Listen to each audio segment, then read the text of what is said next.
Hi folks, and welcome back to another Travels of Red Rover. I'm Shawn. And I'm Corinne. And what are we doing on this lovely warm evening just before Christmas?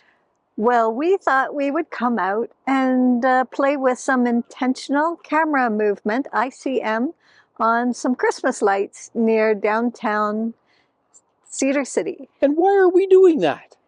Well, we have a camera club assignment for celebration, and we lacked another idea of what to do, so we thought we'd get creative. Yep, we're going to use the Christmas lights, that's the celebration bit, and use some intentional light or intentional camera movement to make some interesting shapes and explosions with the lights as our attempt at something that's celebration. So we're going to wait for just a little bit longer. It's a little bit bright yet. Going to find some good Christmas light displays, and then we will get to work. Hi folks, so let me explain what intentional camera movement, or ICM, is. The concept is to use bright lights in that to paint on your sensor in the camera. So what we're going to do is, as it gets darker, we'll be able to set our camera up in manual mode and set our exposure up to be maybe 5 seconds or something in that neighborhood. And then once we've done that, when we click the shutter, we can actually intentionally move the camera around, and you can use circles, you can use squares, you can use up and down. There's all kinds of different ways that you can use your camera to actually paint the lights onto the camera sensor.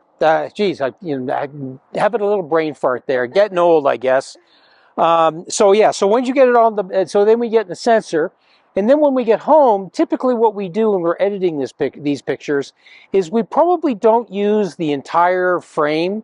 What we most often will likely do is use actually just part of the frame that sort of tells the story. And again, we're trying to tell a little bit of a story of celebration, of kind of something. And so what does that sort of mean? Well, it kind of means like the lights bursting or flying out into space, or something like that that gives it action and interest.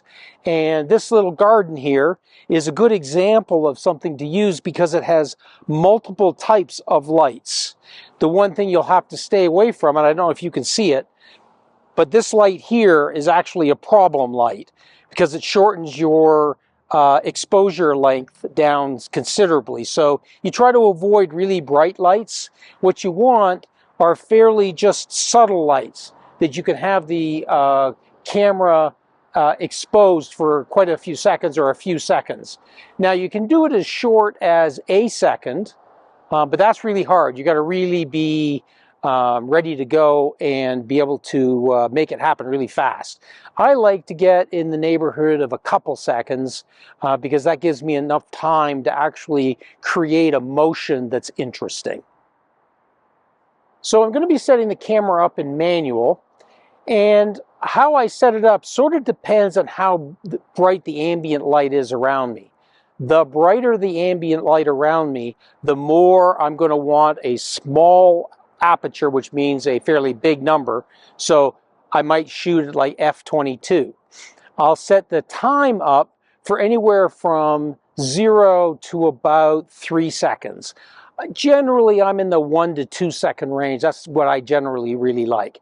The ISO is set up so that it conforms with, again, how bright it is. The brighter it is, the lower the ISO I'll use. If it gets like really pitch dark, and in your city it never really gets really pitch dark, I'll play around with ISOs in the 200 to 800 range, and I'll take photographs, look at them, and then decide whether I need to go down a little bit or up a little bit. But because I'm going to be shooting in manual, I can control all of that. So here are the little bushes that we're using. Corinne's over there playing with them.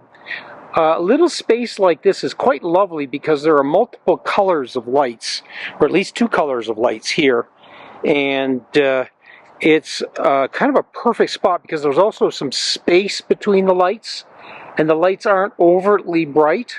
Now that is, you have to watch for this light over here. This will definitely ruin your picture. I guess, well, that's maybe not true. If you incorporate this in your picture, just realize that this is going to be very bright. And here's an example of some of the photos that we took using the lights in the bush.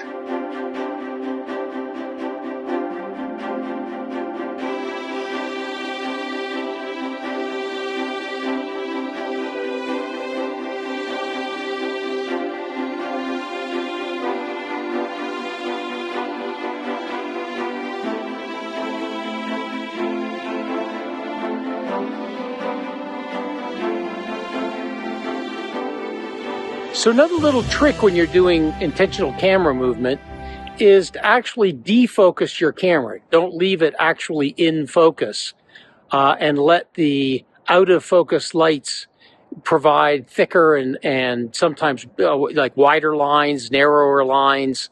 It can be quite an interesting addition to the overall shot. And here's a couple examples of defocused photos.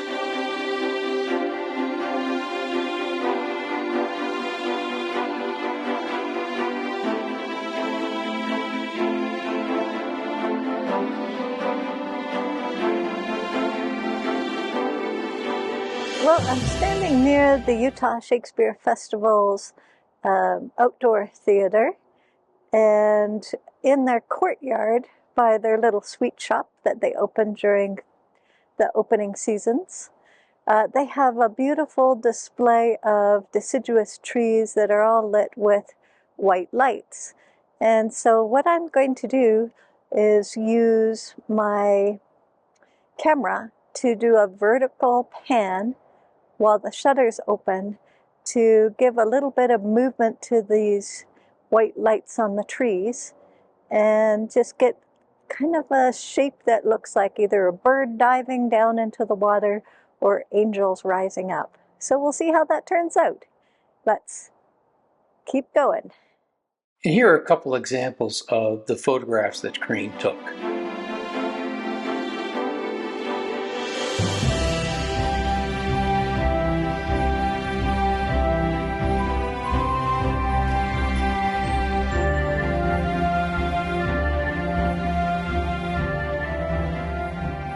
So we think we found our perfect character for our celebration.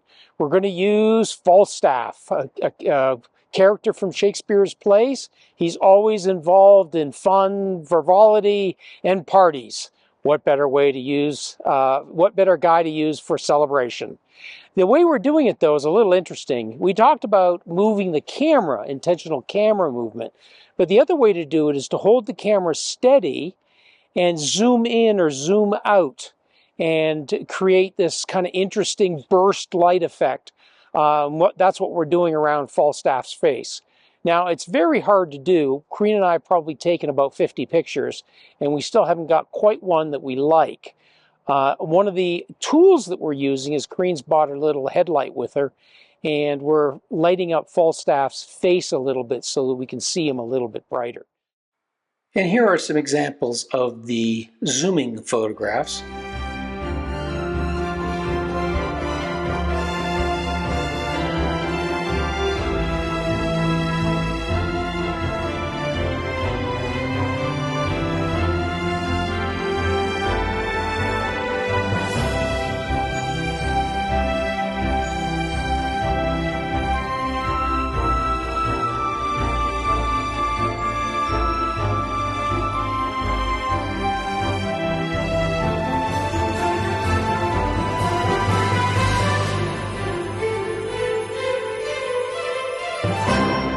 So, Corinne, how did you enjoy your intentional camera movement light celebration evening?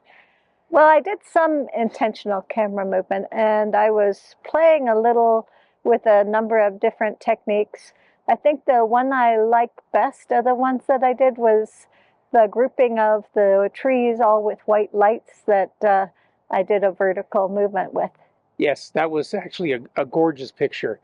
and I'll just show it right up there. I, I really enjoyed actually before it got really dark and we were just having those little light patch to work with.